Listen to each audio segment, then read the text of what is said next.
सुखविंदर सुक्खू अपवाद नहीं हैं। सुखविंदर सुक्खू एक परंपरा का ही निर्वहन कर रहे हैं जो कि उन्हें जयराम ठाकुर से मिली, जयराम ठाकुर को वीरभद्र से मिली, वीरभद्र को प्रेम कुमार धूमल से मिली। वनों को काटना हिमाचल के मुख्यमंत्रियों की परंपरा रही है। वनों को नष्ट करना हिमाचल प्रदेश के विभिन्न वन मंत्रियों की परंपरा रही है। सुखविंदर सुक्खू का विजन जंगलों को लेकर जो मुझे दिखाई देता है वो यही है कि अधिक से अधिक पेड़ काटे जाएं, अधिक से अधिक वन संपदा को बाजार में बेचा जाए। तो जिस व्यक्ति का विजन पेड़ों को काटने में हो वो उसका संरक्षण कैसे करे? उसको बोध ही नहीं है जंगलों का, तो वो कैसे सोच सकता है कि मैं जंगल को बचाऊं? अंकुश भाई जी, हमें वन से केवल और केवल लकड़ी नहीं चाहिए, हमें जंगल से और पहाड़ से पानी चाहिए। वन विभाग जिसे मैं वन काटू विभाग ही कहता हूँ, उसका कार्य ये था कि इसको बचाता। लेकिन इस समय वन काटू विभाग बन चुका है। इसके अधिकारी जंगलों को काटने में युद्ध स्तर पर उतर चुके हैं। ना बचेगा पहाड़ और ना होंगे पेड़। जितनी कुरूप प्रकृति होती जाएगी उतना ही कुरूप मनुष्य और मनुष्य का स्वभाव होता जाएगा। ऊना के और कांगड़ा के और बहुत सारा वन जहाँ पर खैर है, हमारा जंगल थूक में जा रहा है। अगर कंगना रनौत जैसा टैलेंट हिमाचल प्रदेश को मिलता है तो मुझे लगता है कि हिमाचल प्रदेश उसे इस्तेमाल करना चाहेगा। तो इस समय तो हिमाचल के वनों के ऊपर, नदियों के ऊपर हमला हो चुका है। एक तरह का अटैक है। We are under attack. मैं अंकुश शर्मा और मेरे साथ मौजूद हैं स्वतंत्र और निष्पक्ष पत्रकार रवि रौंखर जी। रवि रौंखर जी, स्वागत है आपका हमारे channel ABD news web TV में। थैंक यू अंकुश भाई। भाई जी, आज हम एक विषय के ऊपर विशेष बातचीत आपके साथ करना चाहते हैं, जो हालांकि कोई भी हमने देखा है, कोई पत्रकार या कोई न्यूज़ चैनल नहीं दिखाता। हमारी ये कोशिश है कि एक थोड़ा पर्यावरण के ऊपर हमें बातचीत करनी ज़रूरी है, जो आज के समय चल रहा है। दिखा है चुनावी माहौल आजकल चल रहे हैं। चुनावी माहौल के बाद अब चुनावी माहौल में कभी ये नहीं देखने को मिला कि पर्यावरण और हमारे जंगल के ऊपर कोई बात बोली जाती हो कि अवैध खनन रोका जाएगा या कटान ऐसा होगा। हम सभी, चाहे पहाड़ी लोग हों चाहे मैदानी लोग हों, हम सभी इस प्रकृति को भोगना चाहते हैं, लेकिन इसका संरक्षण हम नहीं करते।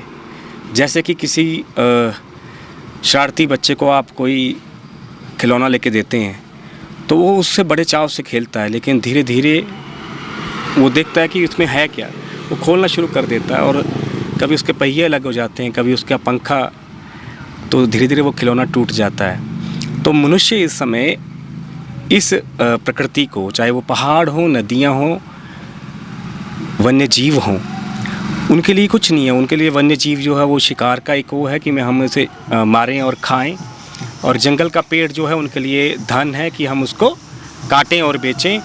और ये जो पहाड़ हैं और ये नदियाँ हैं, वो एक सेल्फी पॉइंट है कि हम वहाँ पर सुंदर सी फ़ोटो खिंचाएं और जाएं। इसके अलावा हमारी कोई अटैचमेंट हमारे पर्यावरण से नहीं है, क्योंकि ये आम जनता का मुद्दा नहीं है। आम जनता जो है इसमें दिलचस्पी नहीं लेती। इसलिए जिस विषय को जनता ही दिलचस्पी नहीं लेती उसको नेता भी नहीं लेते। तो भाई जी, जिस तरह देखा जा रहा है आजकल बहुत ही मामले सामने आ रहे हैं कि अवैध कटान हो रहा है। जो हमारे कुछ बंदे हैं अपने पैसा कमाने के लिए, हम कह सकते हैं कि उस तरीके से जंगल को ख़त्म किए जा रहे हैं। दिन ब दिन अंदर ही अंदर घुस के उन चीज़ों को ख़त्म किया जा रहा है। इसके बारे में क्या आपकी राय है? जैसे कि मैंने कहा कि हम हिमाचलियों को प्रकृति का, वनों का और जंगलों का बोध नहीं है। हमें ये नहीं पता है कि हमारे पास क्या खजाना उपलब्ध है। अब अगर आपको पता ही नहीं है कि अगर आपके पास सोना है, चांदी है, इतना कुछ आपके पास जवाहरात है, और अगर आपको पता ही नहीं है कि ये है क्या, तो कोई भी धीरे धीरे उसको लूटता रहेगा, तो आपको फ़र्क भी नहीं पड़ेगा। अब क्या हो रहा है कि अब दो संकट हैं हमारे जंगलों के ऊपर। पहाड़ों के ऊपर। पहला ये कि अवैध कटान। वन काटू क्या करता है कि पहले खैर काटता है, पेड़ काटता है, चुराता है वहाँ से, तो जंगल को नष्ट करता है एक तरीके से। दूसरा तरीका वो उसको जलाता है ताकि और जो वनस्पति की किस्में हैं वो पैदा ना हो, क्योंकि हमारी कई वनस्पति की किस्में जो हैं वो विलुप्त होने की कगार पर हैं। फिर क्या करता है कि वो जो लकड़ी से जो उसने पैसा कमाता है, उस पैसे से वो टिप्पर लेता है, टिप्पर और जेसीबी लेता है, फिर उसी पहाड़ के दूसरे कोने पर या उसी पहाड़ को वो खोदना शुरू कर देता है, फिर उसकी मिट्टी भी वो ले जा रहा है। तो इस समय तो हिमाचल के ऊपर, हिमाचल के वनों के ऊपर, नदियों के ऊपर हमला हो चुका है, एक तरह का अटैक है, वी आर अंडर अटैक। तो ऐसी स्थिति में अब आप इसको क्या रंग देना चाहते हैं? आप इस पे चाहे 36 बातें कर लीजिए, ये नहीं रुकेगा। भाई जी, कभी वन मंत्री तो हमारे जो वन का मेन संरक्षण दिया गया है कांग्रेस पार्टी के सुखविंदर सिंह सुक्खू जी के पास है, उनका क्या आप किस तरीके से देख रहे हैं कि उनका विज़न जो है इस चीज़ के प्रति कैसा है? सुखविंदर सुक्खू अपवाद नहीं हैं। सुखविंदर सुक्खू एक परंपरा का ही निर्वहन कर रहे हैं जो कि उन्हें जयराम ठाकुर से मिली, जयराम ठाकुर को वीरभद्र से मिली, वीरभद्र को प्रेम कुमार धूमल से मिली। और ऐसे वनों को काटना हिमाचल के मुख्यमंत्रियों की परंपरा रही है। वनों को नष्ट करना हिमाचल प्रदेश के विभिन्न वन मंत्रियों की परंपरा रही है।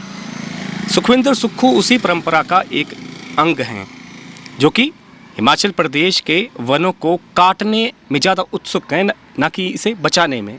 सुखविंदर सुक्खू का विजन जंगलों को लेकर जो मुझे दिखाई देता है वो यही है कि अधिक से अधिक पेड़ काटे जाएं, अधिक से अधिक वन संपदा को बाजार में बेचा जाए।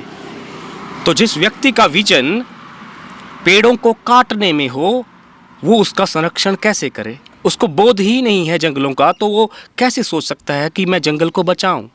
भाई जी, जिस तरह हम बात करें, जिस तरह हमारी जो वनस्पति प्राकृतिक एक सौंदर्य है, ये भी ख़त्म होता हुआ नज़र आ रहा है, ठीक है जी। इसके चलते आने वाले समय में हमें किस तरह की परेशानियों का सामना भी करना पड़ेगा? ये जिस तरह से ये जितनी कुरूप प्रकृति होती जाएगी उतना ही कुरूप मनुष्य और मनुष्य का स्वभाव होता जाएगा।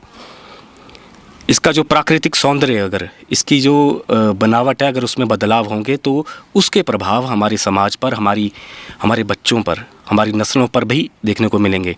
हमने जंगल में वन्य जीव और वन्य वनस्पतियों के ऊपर तो हमने देख लिया कि बहुत सारे वनस्पतियाँ जो वो एंडेंजर्ड हो रही हैं। यहाँ तक कि जंगलों के अंदर जो फलदार पेड़ हुआ करते थे वो भी अब कम होते जा रहे हैं, जिससे कि वन्य जीव, खास करके बंदरों की समस्या जो है वो कभी नहीं सुलझेगी अगर हम फलदार नहीं बनाएंगे अपने जंगलों को। जंगलों को हमने सिर्फ़ और सिर्फ थूकने के लिए, जो कत्था होता है, हमारे जो ऊना के और कांगड़ा के और बहुत सारा वन जहाँ पर खैर है, हमारा जंगल थूक में जा रहा है, पान मसालों में जा रहा है। आप देखिए कि एक कंपनी ने हिमाचल प्रदेश की जब ऐड बनाई थी तो उसमें ऊना को दर्शाया था। उस विज्ञापन को देखकर ऊना वालों को एक गर्व की अनुभूति हुई जो मैं देख पा रहा था उस समय।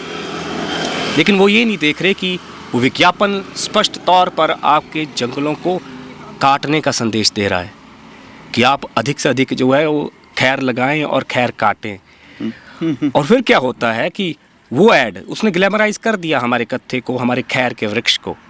और फिर क्या, और जो अनमोल चीज़ है, जो जिसके अंदर अधिक गुण हैं, उसका फिर उपयोग जनता करती है। तो खैर जो है वो अंडर अटैक, वो भी बुरी तरीके से है। खैर का अर्थ यही है जैसे कि पिंजरे में बंद कोई मुर्गी, कि हम जैसे मर्जी उसे काटें, जिसकी मर्जी हम उठा लें, जंगल में शिकार करें। खैर के बाद शीशम हो गया, शीशम नहीं बचा। सड़कों के किनारे बहुत सारे आम के वृक्ष थे जो कि पूर्वजों ने लगाए थे, वो भी हिमाचली खा चुका है। देखिए, हिमाचली लोकल जो समाज है, जैसा कि मैंने पहले कहा कि उसे अपने इस धरोहर का बोध नहीं है। उसने जंगल में जाना भी छोड़ दिया है। और अगर आप अपनी वन संपदा को, अगर ग्रामवासी अपनी वन संपदा को यूं ही छोड़ देंगे, उनके नौजवान बच्चे बच्चियां परिवार अगर जंगलों में नहीं जाएंगे, तो जंगल के ऊपर वन काटू हावी हो जाएगा। असल में हिमाचल प्रदेश की विडंबना यही है अंकुश भाई कि लोकल, या हम कहें कि जनता ने भी अपने जंगल छोड़े और वन विभाग ने भी इसमें खलनायक की भूमिका अदा की। तो मतलब कहने का है कि अगर हम लोग जंगल में आज फिर से जाना एक बार शुरू कर देते हैं तो भाई जी, अगर हम जंगल में जाना शुरू करेंगे तो हमें पेड़ों की पहचान होगी, उनसे लगाव होगा और सबको पता होगा कि कौन सी जगह पर, कौन से चौपे, कौन से बनने पे कौन सा वृक्ष है। जितने अधिक वृक्ष होंगे उतनी सजीव वहाँ की लाइफ हो जाएगी, वो धरा जो है वो खिल जाएगी। उसका सबसे बड़ा कारण है कि रखवाली जिसको करनी है वो रखवाली नहीं कर रहा, वो कटवा रहा है। भाई जिस तरह देखा गया है कि हम देख रहे हैं गाँव में, शहरों में बंदरों का जो आतंक है बहुत ही ज़्यादा बढ़ चुका है। इसका मेन एक कारण जिस तरह से प्रजातियां लुप्त हो रही हैं, उनके खाने की चीज़ें लुप्त हो रही हैं, तो वो फसलों को बर्बाद कर रहे हैं। इसके बारे में आपकी क्या विज़न है, जो एक सोच? देखो, हिमाचली के जो खेत हैं, खास करके लोअर हिमाचल में, लोअर हिमाचल को मंकी डंप यार्ड भी बनाया गया है। ऊपर के इलाकों से बंदरों को पकड़ पकड़ कर लाया गया और यहाँ पर उनकी नसबंदी या नलबंदी करने के कुछ सेंटर खोले गए जो कि टोटली डिफंक्ट रहे। उसने अपना रोल अदा नहीं किया। ऊपर से बंदर आते गए और यहाँ बंदरों की जो संख्या वो बढ़ती गई। कोई भी सरकार कभी भी सीरियसली इस विषय पे कार्य नहीं कर रही। अंकुश भाई जी, हमें वन से केवल और केवल लकड़ी नहीं चाहिए, हमें जंगल से और पहाड़ से पानी चाहिए। ये हमारे पहाड़ पानी के स्रोत हैं बेसिकली, लेकिन हमारी जो धाराएं बहती थी पहले, जो झरने बहते थे, वो सूखने लग पड़े हैं। अगर पेड़ कटते रहेंगे तो जंगल पानी का स्रोत नहीं बचेगा। हमें इन्हें सिर्फ लकड़ी नहीं, पानी के स्रोतों की तरह इनको डेवलप करना पड़ेगा। भाई जिस तरह देखा भी गया है कि आजकल जो लोग बहुत ही ज़्यादा बीमारियों का शिकार हो रहे हैं, वो भी क्या जंगलों की वजह से आपको लगता है? कि जंगलों की वजह से तो बीमारियां दूर होती हैं, पर जो विनाश हो रहा है जंगलों का, उसके कारण, जैसे मैंने आपको पहले बताया कि अगर प्रकृति का संहार होगा, अगर वनों को काटा जाएगा, वहाँ पर जो डिस्टर्बेंस पैदा होगी उसका प्रभाव प्रत्येक जाति पर, इस धरा के कण कण पर पड़ता है। वन विभाग, जिसे मैं वन काटू विभाग ही कहता हूँ, उसका कार्य ये था कि इसको बचाता। लेकिन इस समय वन काटू विभाग बन चुका है। इसके अधिकारी जंगलों को काटने में युद्ध स्तर पर उतर चुके हैं। भाई जिस तरह देखा गया है आजकल जो मौसम का है, कुछ नहीं पता चल रहा। जब बारिश के मौसम होते हैं, सावन बरसातें चली होती हैं हम कह सकते हैं, तो बारिश उस टाइम नहीं होती। बारिश का जो ठंड, सर्दियों में बारिश का अता पता नहीं, ये क्या कारण बन रहे हैं? यही तो है जलवायु परिवर्तन। हमारे जो सर्दियों में बारिश के जो पैटर्न थे, जो रेनी डेज थे हमारे, वो इस वर्ष तो हमने देखा ही नहीं। ये हमारे जंगल अगर कटते जाएंगे तो हम ऐसी ही चीज़ें देखेंगे। जैसे कि लोअर हिमाचल में बारिश इतनी नहीं पड़ेगी, ऊपर जाकर बादल फट जाएंगे। बादल फटना जो है वो शुभ संकेत नहीं है। लगातार झड़ी का होना वो शुभ संकेत है। लेकिन अब क्योंकि हमारा जंगल नहीं बचेंगे और लोअर शिवालिक जा रही है, देखिए पेड़ पहाड़ी पे लगेगा, लेकिन लोअर हिमाचल की पहाड़ी ही जेसीबी के पंजे और पोकलेन के पंजों से काटी जा रही है। ना बचेगा पहाड़ और ना होंगे पेड़। ये स्थिति हम देखेंगे आगे, और इसके लिए जिम्मेदार मूलतः तो जनता ही रहेगी, जिसको बोध नहीं है कि उसके पास क्या खजाना है, और दूसरा वन विभाग और यहाँ की राजनीतिक पार्टियाँ। तो भाई इसी तरह ये तो आज होगी थोड़ी सी बात हमारी प्रकृति के ऊपर। इसी तरह हम अब राजनीति का एक प्रश्न मेरे मन में आ गया, मैं क्या कर ही लूँ भाई जी से आज मिले हैं। भाई जी आज एक कंगना का बहुत बड़ा बयान जो है सामने आया है, महिला सशक्तिकरण, जो नरेंद्र मोदी ने बनाया। तो यानी कि कंगना रनौत हिमाचल को लेकर एक भविष्यवाणी कर रही थी, या फिर उन्होंने कोई एक हमें एक संकेत दिया है कि वो हिमाचल की राजनीति में अब उसकी गहराई में जाएंगी, अर्थात वो हिमाचल में राजनीति करेंगी।